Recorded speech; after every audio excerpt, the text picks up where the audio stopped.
We expect greater clarity in due course. Turning to the outlook, we now see inflation stabilizing at our 4.5% objective in the second quarter of next year. This is an improvement on our March forecast, which only reached this milestone at the end of 2025. The changes to the outlook, however, are not large when compared to our March forecast. Average headline inflation for 2025 is only 1/10 of a percentage point lower. Clearly, the task of achieving our inflation objective is not yet done.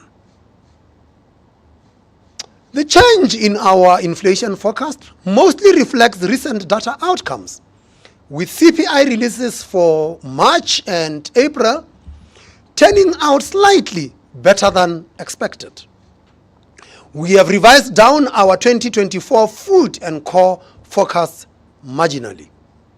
Fuel price inflation is now expected to be higher in the near term, but it improves for 2025.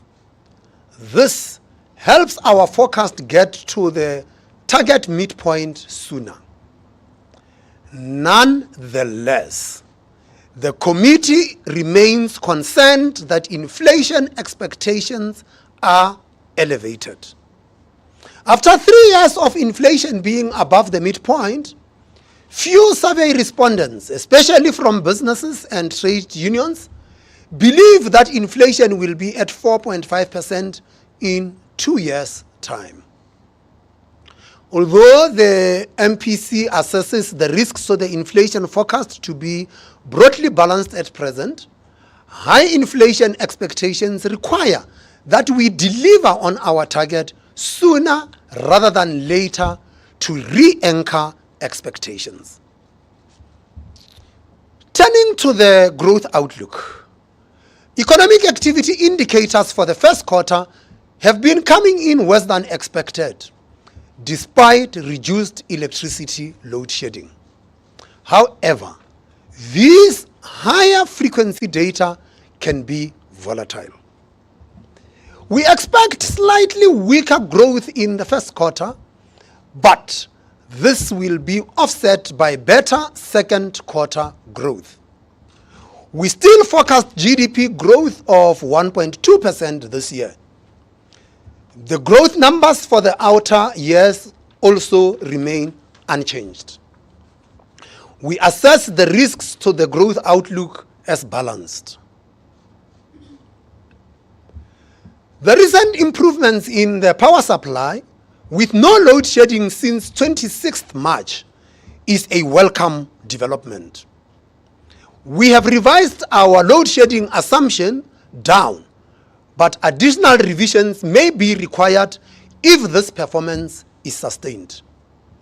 Overall, our forecasts show a modest acceleration in growth over the next few years, alongside a gradual stabilization of inflation at our target.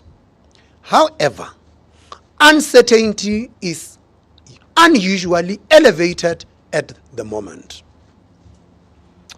Considering this outlook, the MPC decided to keep the repo rate unchanged at 8.25%. The decision was unanimous. The forecast continues to see policy normalization, with rates easing into more neutral territory by next year. As before, the rate path from the quarterly projection model remains a broad policy guide, changing from meeting to meeting.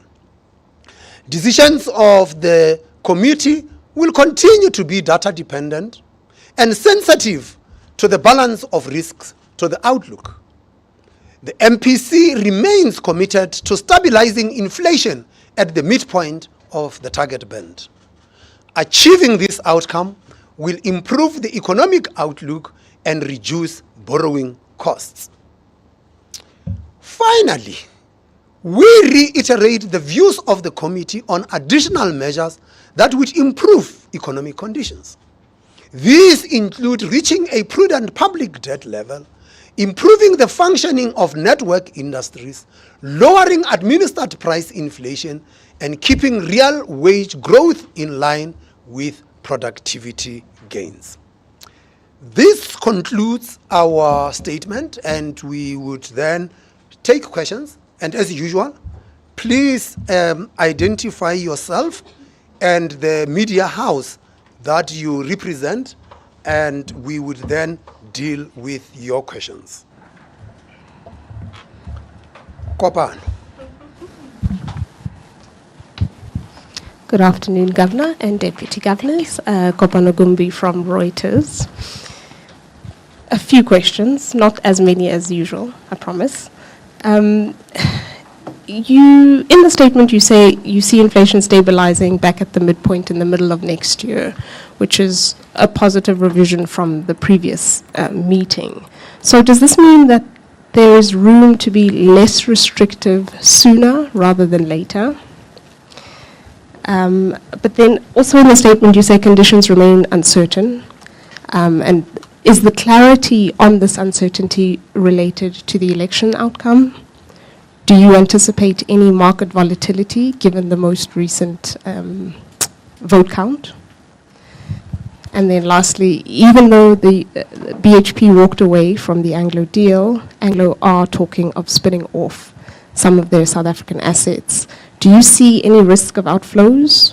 Did the SARB do any estimates related to this? And what impact a spin-off could have? Thank you.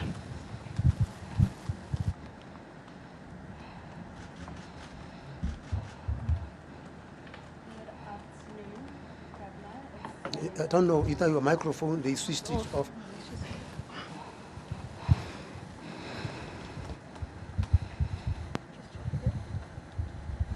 Okay, let me try again. Okay, that's better. Good afternoon, Governor. Balesa Mfokeng from CNBC Africa. I have two questions for you. Governor, I'm sure you have been, enjoying the uninterrupted power supply for 2 months now. In fact, I believe all of us are. We've had uninterrupted power for 64 days now. If this was to be maintained, by how much do you see it adding to the GDP growth of the country for the rest of 2024 and going into 2025? And my second question to you is, given the country's weak fundamentals and the probability that yesterday's elections may impact fiscal policy, do you see a case for monetary policy taking the burden of supporting economic growth while politicians find their feet? Thanks. One more. Good afternoon, Governor. It's Ntando Tukwana at Bloomberg News. The name again? Ntando Tukwana, Yep. Bloomberg News. Governor, in your statement, you say that the MPC assesses inflation forecast risks to be broadly balanced. And you're also saying that you see inflation still elevated. I'm just wondering, where are the other risks coming from, and also to what extent are the current political uncertainties that we are seeing affecting South Africa's risk premium? And then my second question is around GFECRA. At the last meeting, I asked whether the funds had been transferred to Treasury, and at that time the bill wasn't passed yet, but it has been. And we'd just like an update on whether those funds have been transferred and where we are in that process. Thank you. That's it? Yeah, okay.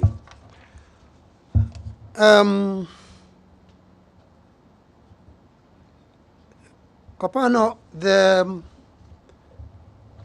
inflation outlook that we have is susceptible to the risks identified. In previous meetings, we assessed the risks to be on the upside. And in this meeting, we think that they are broadly balanced. And the risks are still the same risks as in the previous meeting. We highlighted the risks with respect to oil prices, and we said that those risks could move in either direction. And in the previous meeting, our views were that the risks were still on the upside on the oil price, and indeed we revised our oil price assumption marginally higher. But geopolitical tensions are still there, and they can tilt the price higher. But if things do not change for the worse, the oil price might remain stable or even decline. And so we can't make a call in which direction it would go, which is why we say it is balanced.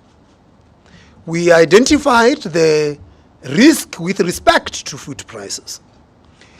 And what we had seen had been that whilst the food price inflation has declined, and has declined faster than what we had thought, the risk of El Nino are still there.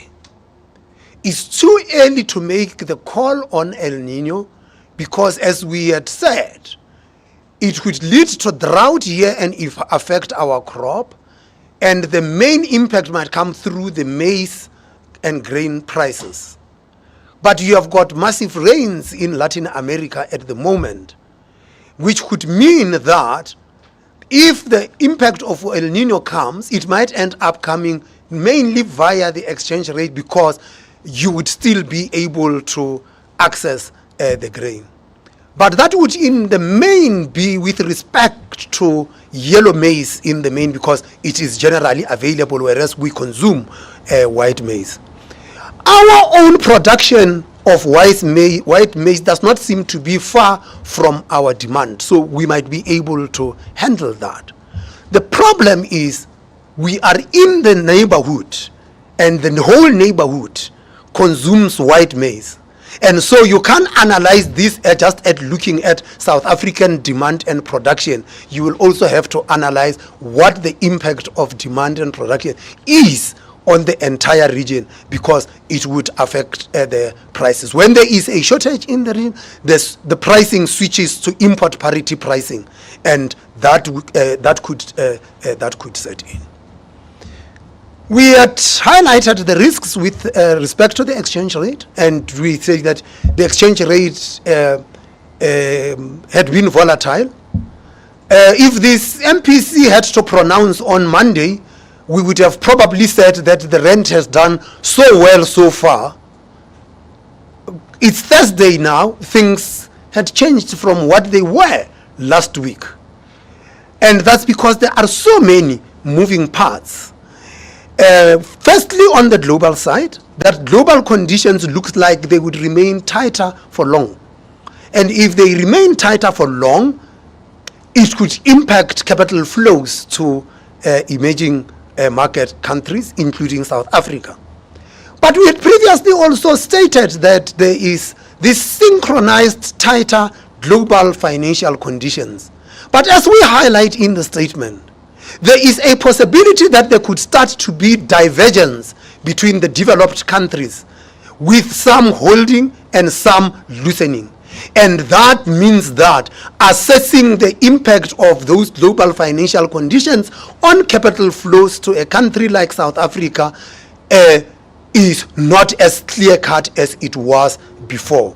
And with that, it has got implications for the future developments of the exchange rate. So the exchange rate could move in either of the directions. So the risks are moving in different directions, and we think that at the moment they are actually balancing each other. And lastly, this is the year of great elections, and there are elections everywhere, and they have led to uncertainty, not just about the political trajectory, it's political leaders who determine policy, but also about what is the future evolution of policy. Is the world going to be more protectionist?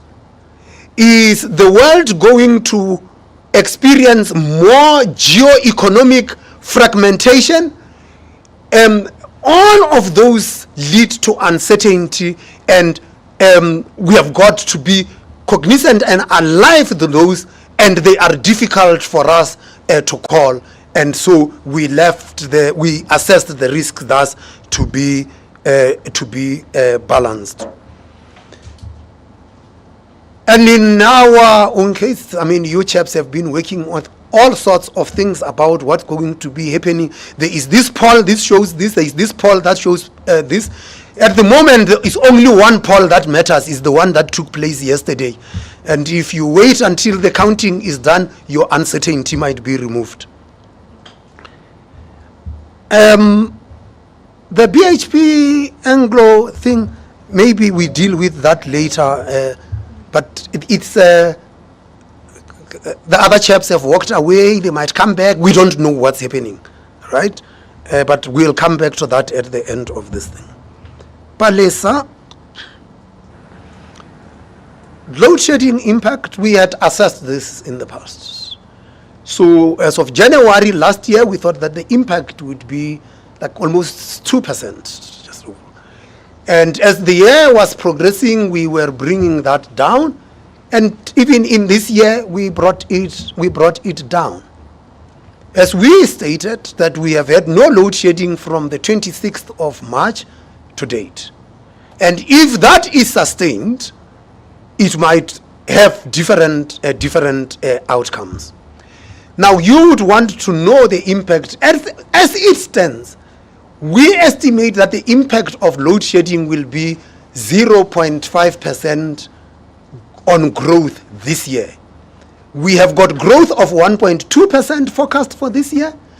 If our forecast is correct of 1.2%, it would mean that if the load shedding was according to the assumptions of the Reserve Bank, which is consistent with the base case of Eskom, growth would have been 0.5% more, meaning we would have had growth of some 1.7%, other things being equal. So at the moment, we can't say to you that if the load shedding is sustained, growth will be so much. All that we can do is to impute from what load shedding was deducting and whether as it is disappearing, how much of that fits into future growth. Bear in mind that the impact of load shedding was not just about load shedding itself. What we had attempted to calculate was load shedding, you have no electricity, this is what it means. But it also fits itself through sentiment. And if the current trajectory continues, it might impact positively on sentiment, both investor sentiment and consumer sentiment, and it might change the trajectory of many a forecast that we had seen. I'm not sure who the Minister of Finance is going to be after the elections or after the government has been formed, because the elections have taken place. And if you want to know what is going to happen to fiscal policy, that is the guy to appropriately direct the question to. The second part of your question is whether a future fiscal policy would put the burden on monetary policy to do the weight lifting. Well, economists complicate this. When you are faced with a situation where monetary policy has to do the weight lifting to try and support growth and either in the process keep its eye off inflation and generate inflation surprises, economists call that fiscal dominance. And if we were to enter the era of fiscal dominance, the only protection you have against fiscal dominance is an independent central bank with a clear mandate, a clear policy anchor, and with a track record of executing that mandate and pursuing that anchor. And in South Africa, you have such. So if fiscal policy falls in a direction that could undermine macroeconomic stability, it would mean that monetary policy has to do the heavy lifting to deal with inflation, because that is the mandate of the central bank. And if you had been checking what has been happening to your income, you would actually realize that your income is buying less because inflation is higher than what it used to be. And so, to protect your income, the central bank must rein in inflation. And that you have our commitment. We will rein in inflation, and we do not believe our policy objective of reining inflation to the midpoint of the inflation target range is done. Ntando, you raised the issue of the inflation and the risk balance. It was very much related to what Kopano said. I have dealt with those risks, but you also brought the issue of the risk, the country risk premium. Since the previous meeting, the country risk premium has been coming down, but it is still higher than equilibrium, and it is for many instances higher than those of our peers. A key driver of the country risk premium is actually the trajectory of fiscal policy, and thus relates to the question that Palesa has raised about what do we think would happen with fiscal policy. We will know once the government is formed what the fiscal policy of the new government is. G. FECRA. Flow of funds, we said the legislation had been passed. The Treasury and the Reserve Bank must agree the flows. The money will not flow in one big scoop, even for the year. It's expected that this year the amount that would be transferred, which will be the largest, would be 100 billion. We will have to agree with the Treasury the schedule, and the schedule will depend, one, on the Treasury's own needs of funds during the fiscal year, two, on the impact of the drawdown on domestic monetary conditions, so that we are synchronized and the drawdown does not have adverse impact on domestic financial conditions, and thus impact on the monetary policy stance indirectly. Any other questions? Hillary. Oh, Alistair, you have the microphone, that's fine. Majans, you switched off the microphone. Oh, they say it's fine. They say it's fine. Okay, then, so my question is to come back to the slight change in the statement. I mean, it reads quite dovish. You've moved from the balance assessment of inflation risks. Should we take from that? Thank you. So, to repeat, you've moderated your language around the balance of risks, and you're kind of balanced on your inflation risks. Should we take a dovish signal from that? Are you closer to talking about and considering rate cuts now than you were in March? And did a discussion about rate cuts take place in this meeting? That's my question. Hillary, that side.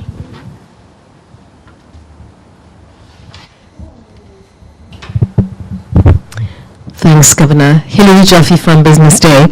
Governor, you've made it clear quite repeatedly that you would like to see South Africa's inflation target lowered to make the country more competitive and so on. I wondered, would you support more of a public consultation process, say, launched by yourselves and the Treasury, on whether we should be lowering the inflation target? And I ask it partly because lately you've been putting quite a lot of evidence into the public domain on the advantages, if you like, of doing it sooner rather than later. So a public consultation process, a document for public comment, is that an option? Is that something that would be a good idea?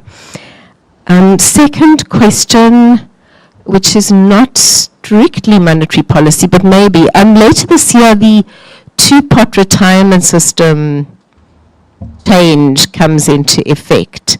And I don't know if I'm correct that at that point, in quite a short time, a lot of money flows into the economy as some pension fund members, provident fund members, draw down on their savings.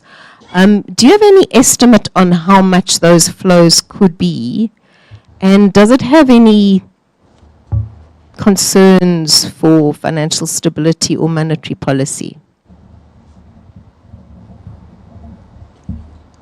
Zianda?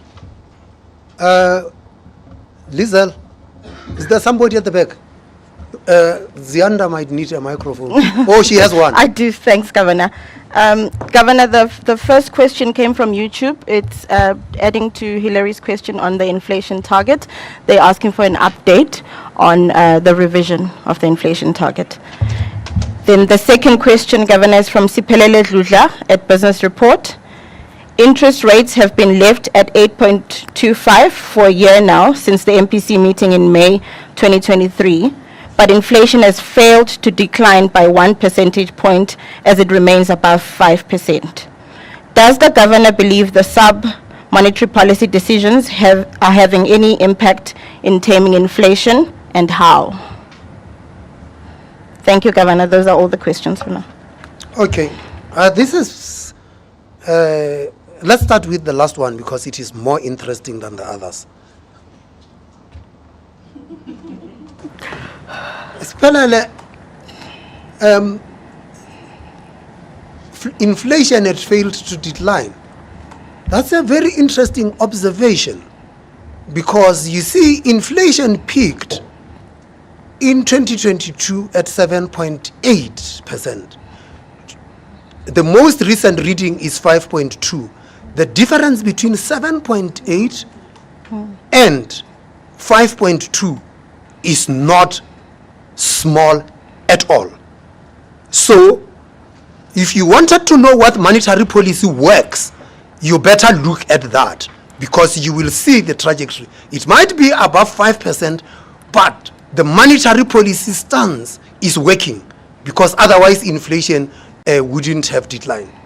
Granted, there might be other things that helped to drive the inflation down, but without the monetary policy stance, inflation would have continued to climb. So I guess that that answers your question. Don't pick up 1 point in 2023.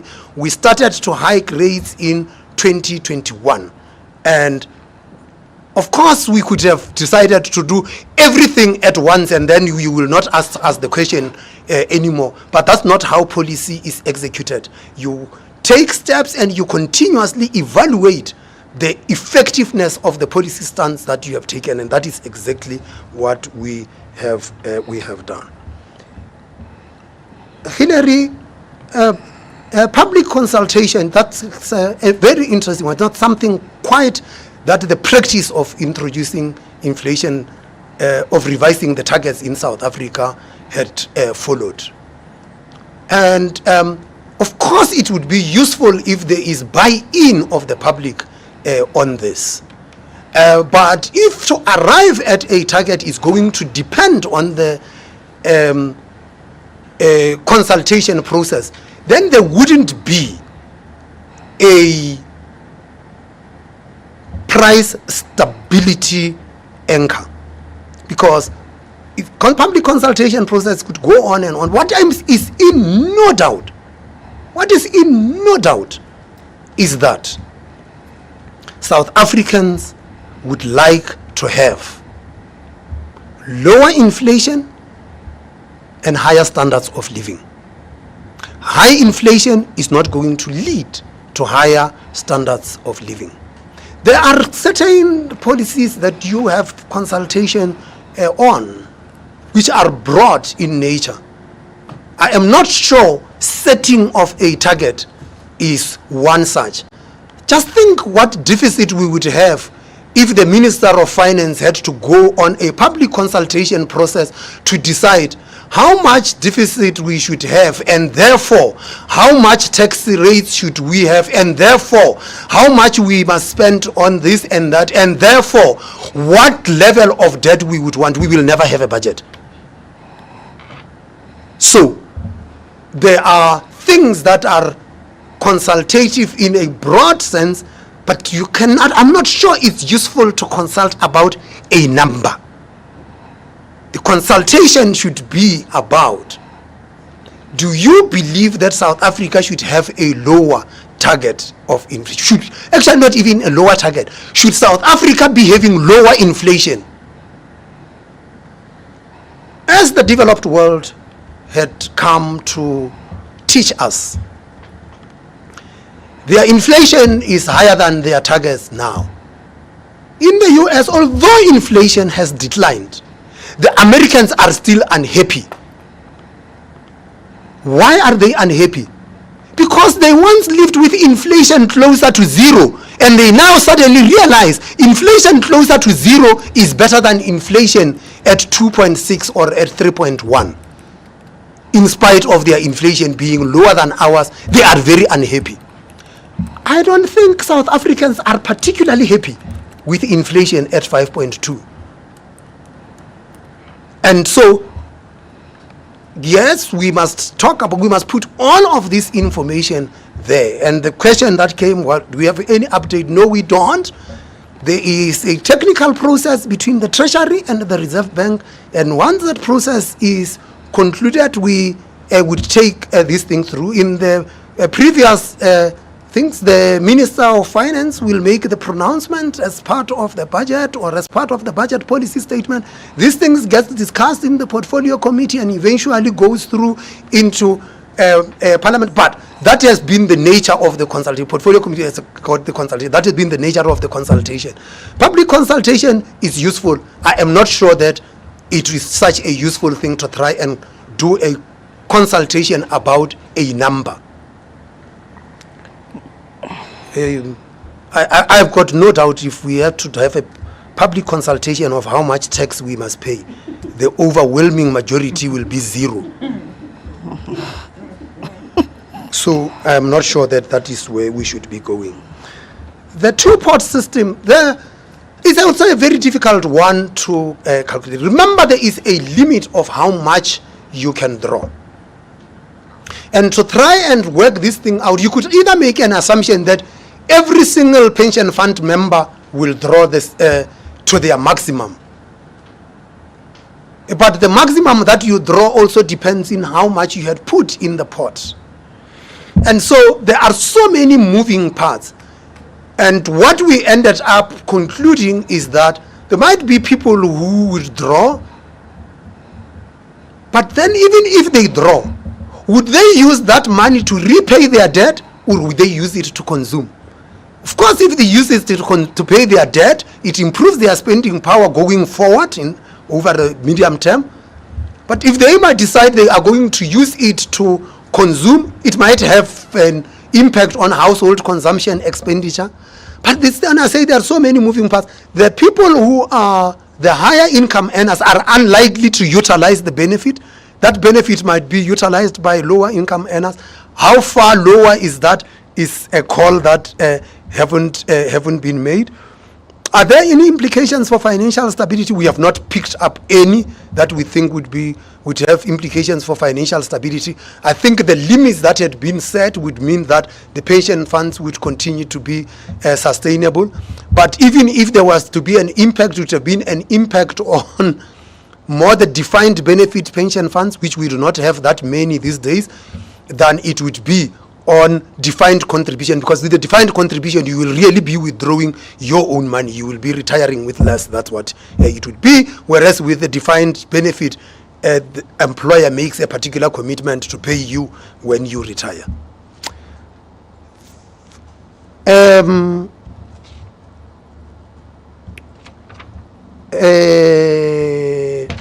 Alistair, your question is challenging my knowledge of Avery. Because, you see, the statement You say the statement is dovish. But even in my knowledge of aviary, I am not sure that doves can eat hawks. But that is not particularly useful.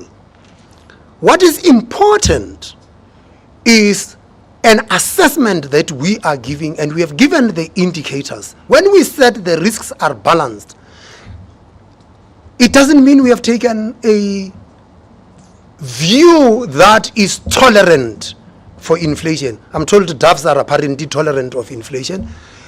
We have not taken a view that is tolerant of inflation. We are very resolute that the job of bringing inflation to our target is not yet done. And so this is just our assessment of risks, and the risks might materialize in either direction.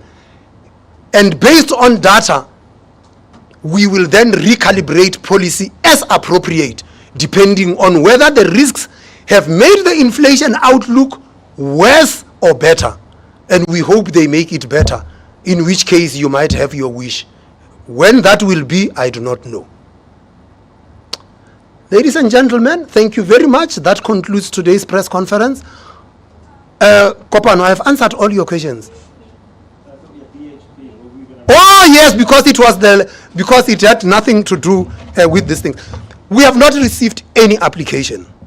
What would have happened is that if there was an agreement between the parties, to the extent that there are implications for our capital flow management framework, that they would submit an application which we would consider, and we would consider whether the transaction is a genuine arm's length transactions, how the transaction is financed, whether there is a recourse to South African funds, and whether there are funds that are coming in, and if there are funds coming in, how do we manage those inflows? If it results with funds going out, how do we manage those outflows? But we do not have a number, and given that